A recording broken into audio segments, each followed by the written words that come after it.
Let me ask you something. How much crypto are you sitting on right now that is just sitting there?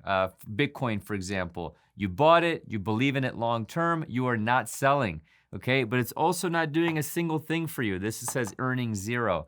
It's just there, it's collecting digital dust. Now, I wanna be upfront about something before we get into this video. The premise of this video is going to be about borrowing against your Bitcoin, so buying, holding, and borrowing. But if you've watched this channel for any period of time since 2017, I personally believe in self-custody. I believe your Bitcoin belongs in a wallet you control with keys only you hold. That's the entire point of owning Bitcoin. It's a bearer asset.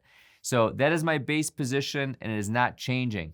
But I also know that most people watching this have crypto sitting on an exchange or in a wallet earning nothing, okay? The price action's been boring, it's earning nothing.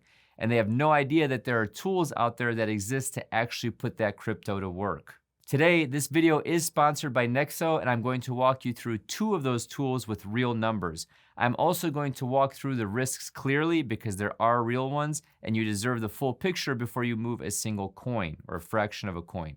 There's no hype, we're just gonna get the math and the honest breakdown. Let's get into it. Here is something most crypto holders never think about: opportunity cost of holding that crypto. When your cash sits in a high yield savings account, right now earning somewhere in the range of 3 to 4% annually, and some high yield accounts at current rates at the time of this recording. That is the baseline, okay? This is the expectation that we have for cash. It's basically risk-free return, okay, in most cases. But most people holding Bitcoin or Ethereum or stable coins are earning exactly $0, okay, on those exact positions.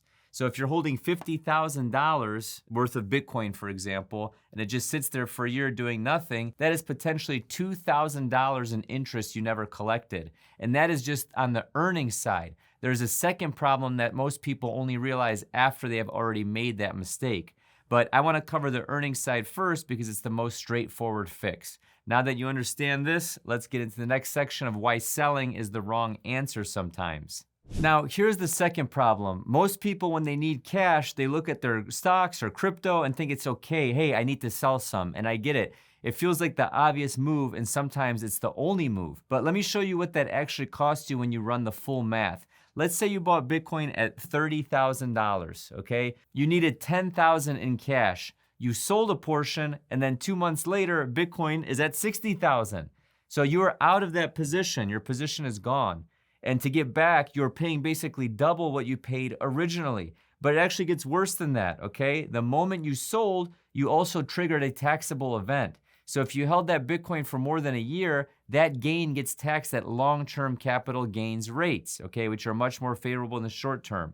So depending on your income bracket, that could be 15 or 20% of your gain going straight to the IRS. So you lost the upside going from 30 to 60, and you paid taxes on the way out. So that is not a hypothetical, by the way. That is almost exactly what happened to a lot of people in late 2023. Now, here's the concept I think the single most underused idea is in this space. It has nothing to do with crypto specifically. Think about what wealthy people do with real estate. They don't sell their house or commercial property every time they need cash. They take out a HELOC, okay? This is a home equity line of credit, or they cash out refi tax-free. So they borrow against the asset, they keep the asset, access the liquidity based on the equity that they have, okay? Or the liquidity they need, and the whole time that asset is still working for them. They never got rid of it. There's no forced sale. So borrowing against digital assets may actually provide liquidity without an immediate sale of the collateral. So tax treatment will vary depending on your individual circumstances. This is not tax advice, obviously, but the asset stays on their balance sheet. The same exact mechanic now exists for your Bitcoin and Ethereum. So you put up your crypto as collateral, you borrow against it, you keep your position. That is the move we're gonna break down with real numbers right now. So here's exactly how this works. Let's use real numbers. Say you're holding $50,000 worth of Bitcoin and you need $10,000 in cash.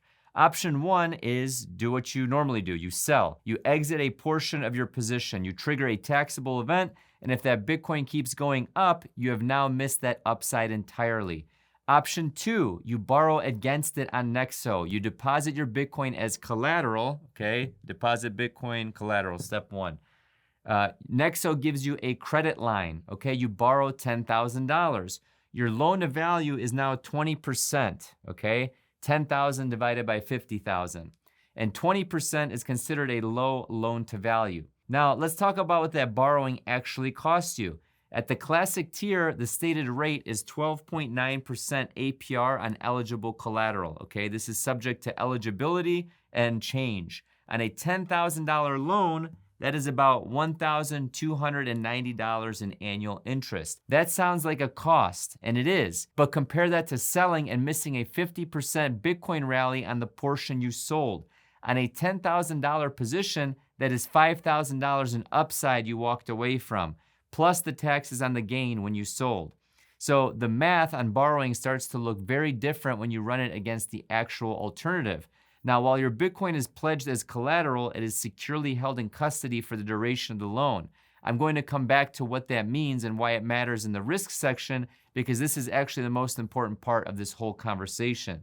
But the mechanical side, you cannot trade your Bitcoin while it is pledged, okay? When you repay the loan, it comes back to you exactly as you left it. So any price appreciation that happened while the loan was active is still yours, okay? You deposit, Nexo calculates your available credit line, you access funds in fiat or stable coins, and you repay on your own timeline with no fixed schedule and no early repayment penalties. Now, let me cover the yield side quickly, and then we're going straight into the full risk breakdown. Okay, the second product worth understanding is on the yield side. If you are not ready to use a credit line, or you simply want your idle crypto doing something in the meantime, Nexo offers two savings products. Flexible Savings pays daily compounding interest at stated rates with no lockup period, okay? You can withdraw at any time. Rates are subject to change and are not guaranteed. Fixed-term savings locks your position for up to 12 months in exchange for a higher stated rate. The decision between them comes down to basically one question. Do you need the flexibility, or do you have conviction and a timeline that lets you commit? I will say this clearly though, before you move crypto into any yield product, you need to fully understand what you are giving up to earn that yield. And I'm going to cover that in detail right now, because the yield side and the credit line side share the same fundamental risk, and most people gloss over it. Let's get into the honest risk breakdown of this. All right, here's the part I think matters more than everything that I've mentioned else in this video combined, okay? There are two separate risks here, and I wanna walk through both of them clearly. I made the biggest one custodial, because this has typically been the biggest risk in the past. So this is the big one. Second one is loan and value or liquidation. We'll get into that. So when you deposit Bitcoin into Nexo, okay, you're transferring your Bitcoin from your own wallet and into the custody of a third party. You no longer hold the private keys. And there's an old saying in this space that I believe deeply: not your keys, not your coins. When you hand your Bitcoin to any platform, whether it's an exchange, a lender, a yield product, you're taking on what we call counterparty risk, okay? Third-party counterparty risk. You are trusting that platform to be solvent, to be secure, to not get hacked, to not get shut down by regulators. We saw what happened in 2022 when platforms like Celsius and BlockFi collapsed. So clients who had deposited their crypto into those platforms for yield did not get it back. I am not saying Nexo is in that category, okay? I wanna be very clear about that. The infrastructure here is meaningfully different. US operations run on backed custody, which is publicly listed and regulated. Every loan is fully collateralized. There is no unsecured lending, and Nexo has been operating since 2018 through every major downturn without exposure to those collapses. But none of that changes the fundamental reality. When your Bitcoin is on their platform, it is not in your hands. That is a real risk, and you need to weigh it consciously before you move anything. My personal view is that if you are going to use a product like this, you use it intentionally. You move in what you need to move in. You do not dump your entire stack on a third-party platform to earn yield. You treat it as a tool you deploy for a specific purpose, and you keep the rest in self-custody. Now, the second risk, I know this is kind of smaller, but because this one, in my opinion, was much more important. You basically have loan-to-value mechanics, and this one is more mechanical, but equally important to understand. So here's the scenario. You deposit $50,000 worth of Bitcoin. You borrow $10,000. Your loan to value is 20%, as we mentioned earlier. But now Bitcoin drops. Your collateral falls to $33,000, okay? Your loan to value jumps to roughly 30%. You still owe the same $10,000 that you borrowed, but your backing asset is now worth less. Your collateral is worth less. Nexo monitors this with an automated risk engine around the clock. If your loan to value climbs towards the platform threshold, which is in the range of 70 to 80%, you will get notified. At that point, you either add more Bitcoin as collateral or repay part of the loan. If you do not act, the system will automatically sell a portion of your collateral to rebalance the ratio. That mechanism is there to prevent a full liquidation event. But here's the thing, if you borrow conservatively, 10,000 against 50,000, you have an enormous cushion before any of that becomes an issue. The people who get hurt are the ones borrowing at the maximum the calculator will allow. Do not do that. Borrow what you actually need and leave yourself a wide buffer. Okay, here's my honest take, and I want to be clear about where I actually stand on all of this. I believe Bitcoin belongs in cold storage under your control with keys that only you hold. That is not a talking point. That is how I personally approach it. The default should always be self-custody. But I also live in the real world, and I know that most people watching this have crypto sitting on an exchange doing nothing, and the idea that it could be earning yield or providing liquidity without a forced sale is genuinely useful information that most people have never been shown. So here's how I think about these tools. They are not a replacement for self-custody. They are an option that you deploy intentionally when the math is working in your favor or when it makes sense. When you need liquidity and the cost of borrowing is lower than the cost of selling and losing your upside, that's when it makes sense. When you have a portion of your position you're comfortable placing on a regulated platform to earn yield for a defined period, that's when it makes sense, okay? You make a conscious decision, you move in what you need to move in, and you use the tool and you understand exactly what you're taking on when you do.